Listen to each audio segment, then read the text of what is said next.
Good evening. সূর্য অস্ত যাচ্ছে, but পুরোপুরি অস্ত যাওয়ার আগে নিজের আভাটা আরও বেশি করে ছড়িয়ে যাচ্ছে, যাতে আমরা নোটিস করতে না ভুলি, তাই নয় কি?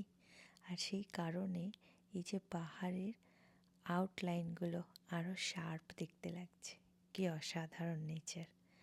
তো আগের দিন শনিবার ছিল, সেদিন তো খুশখবরিটা তোমাদের জানিয়েছিলাম যে আমার বার্থডেতে আমরা কোথাও ঘুরতে যাচ্ছি।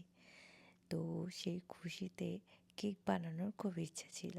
সেদিন শনিবার ছিল, আমিষ খাই না তো ওই জন্য বানাইনি। তো রবিবার বানিয়ে নিলাম। ইভিনিংয়ে সব কাজ সেরে একটু ব্রেক নিলাম, তারপরে চকলেট কেক বানালাম। আমি কিন্তু কেক মায়ের কাছ থেকে বানানো শিখেছি। মা প্রথমে যখন বানাতো তখন কুকারে বানাতো, আর বানাবার আগে আমাকে আর দিদিকে বলতো বালি আনতে। আমার এখনও মনে আছে, একটা প্লাস্টিকের কভার দিত, আর আমরা খুঁজে খুঁজে কোথাও না কোথাও থেকে বালি ঠিকই পেয়ে যেতাম আর নিয়েও আসতাম। সে কুকারের নিচেই বালি দিয়ে মা বানাতো হচ্ছে কেক। অসাধারণ সময় ছিল সেগুলো, খুব মিস করি। তো আমি কেক মায়ের মতন ভালো এখনও বানাতে পারি না। মাঝে মাঝে এখনও হয় আমার যে কেকের ভেতরটা কাঁচা থেকে যায়, বাট এইটা এরকম হয়নি। অসাধারণ হয়েছিল। আমি কোনো সময় মা যেরকম পরিমাণ বলেছিল ওরকমই করে নিতাম, বাট এইবারে একদম মেজারিং স্পুন ইউজ করে প্রপারভাবে করেছি চকলেট কেকটা। Interesting recipe. কিছু জিনিস এরকম ছিল যেগুলো আমি জানতামও না দেওয়া হয় চকলেট কেকে।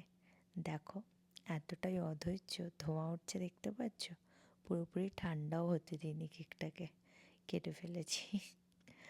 আচ্ছা, কাটার পর নীলকে দিয়েছিলাম আর নিজেও এনজয় করেছিলাম। হট কেক দেখো, ধোঁয়া বেরোচ্ছে, বাট খুব হ্যাপি ছিলাম আউটকামটায়। অসাধারণ খেতে হয়েছিল।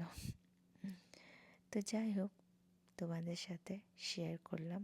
এখন এক একটা নিজেরা খেয়েছি, বাকিটা ঢেকে রেখে দিই, আস্তে আস্তে খাবো, কারণ সবার কা ফল মিঠা হতা হ্যায়। আমার এখনও বিশ্বাস হচ্ছে না কেকটা এতটাই ভালো হয়েছিল, জানো তো।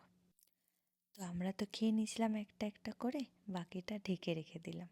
টাটকা কেকের থেকে একটু পুরনো কেক বেশি ভালো টেস্ট হয়, তাই নয় কি? তো চলো, আজকের মতন টাটা।